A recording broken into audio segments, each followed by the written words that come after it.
But 1 second, ఇందులో రెండు అంశాలు. ఒకటి సజ్జయ్ గారు, అజయ్ సజ్జయ్ గారు చెప్పండి. ఒకటి, వైసీపీని ఖచ్చితంగా ఇంకో 10-15 ఏళ్ళు అధికారంలోకి రాకుండా చూస్తాం. పవన్ కళ్యాణ్ లోకేష్ మాట్లాడుతుంటే భూస్థాపితం చేస్తామని చంద్రబాబు నాయుడు గారు మాట్లాడుతూ ఉంటే, బట్ వైసీపీ మాత్రం 1,00,000 కోట్ల రూపాయల ప్రజాధనం వృధా అవుతోంది, రాష్ట్రం అప్పుల్లోకి పోతోంది, ప్రజాధనం మొత్తం దుర్వినియోగం అవుతోంది. సో ఇట్లా నేపథ్యంలో కొన్ని సలహాలు ఇస్తున్నారు. ఈ సలహాలు వాళ్ళ హయాంలో ఎందుకు లేదన్నటువంటి ప్రశ్న ఆల్రెడీ అడిగాను, దానికి ఆయన కొంత సమాధానం చెప్పారు. బట్ ఒకవేళ కంపెనీలు కూడా రావట్లేదు, రేపు పొద్దున వైఎస్ జగన్మోహన్, ప్రజల్లో ఆల్రెడీ వ్యతిరేకత వచ్చింది, కంపెనీలు రావట్లేదు, మళ్ళీ జగన్మోహన్ రెడ్డి అధికారంలోకి వస్తే ఇది ముందుకు పోదు, సో ఖచ్చితంగా ప్రజాధనం దుర్వినియోగం కావద్దన్నటువంటి ఉద్దేశంతో వీళ్ళు చేస్తున్నటువంటి కామెంట్. 1,00,000 కోట్ల రూపాయలు వృధా అవుతుందన్నది వైసీపీ ఎత్తుకుంటున్నటువంటి అంశం.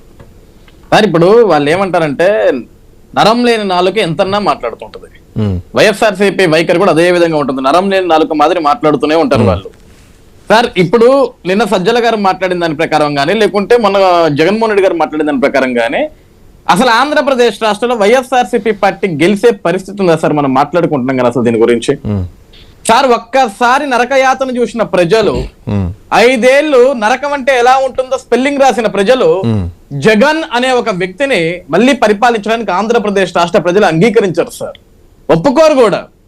సార్ ఎక్కడో దాకా ఎందుకు, మొన్న జగన్మోహన్ రెడ్డి గారు ప్రెస్ మీట్ పెట్టి నేను మళ్ళీ వస్తాను, ఎవడైతే టెండర్లు వేస్తాడో, ఎవడైతే పర్మిషన్లు తెచ్చుకుంటాడో వాటన్నిటిని రద్దు చేసి పడేస్తా అంటే రాష్ట్రంలో నిర్మాణాలు జరిగితే కనీసం ఒప్పుకునే పరిస్థితిలో జగన్మోహన్ రెడ్డి గారు లేరండి. రాష్ట్రం బాగుపడుతుందంటే జగన్మోహన్ రెడ్డి గారు ఒప్పుకోరు, అడ్డుపడతాడు, అవసరమైతే అడ్డం కాళ్ళేసి పడుకుంటాడు.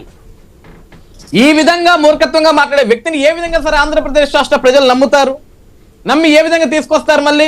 సార్ ఈ రోజు వాళ్ళు ఎందుకు మాట్లాడుతున్నారంటే మీడియాలో మన గురించి కూడా చర్చ జరగాలి, వైఎస్ఆర్సీపీ పార్టీ గురించి కూడా మాట్లాడుకోవాలి కాబట్టి చాలా స్ట్రాటజిక్ గా నిన్న సజ్జల రామకృష్ణారెడ్డి గారు కూడా జగన్మోహన్ రెడ్డి గారు తాడేపల్లి నుంచే ఉంటాడు, అమరావతి నుంచే పరిపాలిస్తాడు, ఆ జగన్మోహన్ రెడ్డి గారు ఏమని అసలు ఇక్కడ ఉండరా బాబు, నేను వైజాగ్ వెళ్ళిపోతా, నా ప్రమాణ స్వీకారమే వైజాగ్, నేను ఉండేదే వైజాగ్, నేను వైజాగ్ లోనే కాపురం పెడతాను జగన్ చెప్తాడు. కానీ సకల శాఖ మంత్రి అయిన సజ్జల రామకృష్ణారెడ్డి మాట్లాడతాడు గతంలో. ఎందుకంటే సకల శాఖను ఎందుకు మాట్లాడతామంటే సార్ అన్ని శాఖలకు సంబంధించి మాట్లాడేటోడు. ఏ మీడియా సమావేశం పెట్టినా అది ఇరిగేషన్ కావచ్చు, లేబర్ కావచ్చు, మైనింగ్ కావచ్చు, మెడికల్ కావచ్చు, ఎడ్యుకేషన్ కావచ్చు, హోమ్ శాఖ కావచ్చు, ఐటీ శాఖ కావచ్చు, ఎలక్ట్రిక్ శాఖ కావచ్చు, ఏ శాఖ అయినా సరే ఫస్ట్ పాయింట్ మాట్లాడే సజ్జల రామకృష్ణారెడ్డి. అందుకని సకల శాఖ అంటుంటాం మేము అందరం కూడా. నేను మళ్ళీ ఆయన వచ్చి మాట్లాడతాడు, జగన్ ఇక్కడే ఉంటాడు, అక్కడికి ఎందుకు వెళ్తాడు, అసలు మునిగిపోయే ప్రాంతంలో జగన్ ఎందుకు ఉంటాడు సార్, ముంపు ప్రాంతంలో జగన్ ఏ విధంగా ఉంటాడు సార్, మునిగిపోతున్న అమరావతి, మునిగిపోతున్న సచివాలయం, మునిగిపోతున్న అసెంబ్లీ, మునిగిపోతున్న హైకోర్టు, మునిగిపోతున్న పరిపాలన భవనాలు, వీటిలో జగన్ ఏ విధంగా ఉండి పరిపాలన చేస్తాడు? How is it possible? అంటే ఇక్కడ విషయం కూడా మనం అర్థం చేసుకోవాల్సింది ఏంటంటే జగన్ అని ఒక పేరు ఇంకోసారి ఈ రాష్ట్రంలో వినపడదు.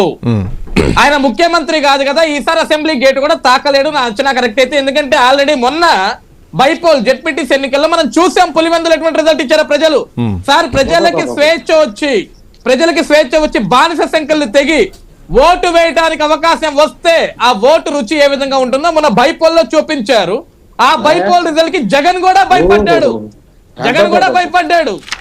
ఈ రోజు మీరు ఓహోహో అన్నా, ఆహాహా అన్నా, అబ్బబ్బా అన్నా సరే రాష్ట్ర ప్రజలు మీకు ఇచ్చిన తీర్పు అది. ఎందుకంటే చివరికి ప్రజలు మీకు ప్రతిపక్ష స్థానం కూడా ఇవ్వకపోతే ఆ హోదాని కూడా అడుక్కొని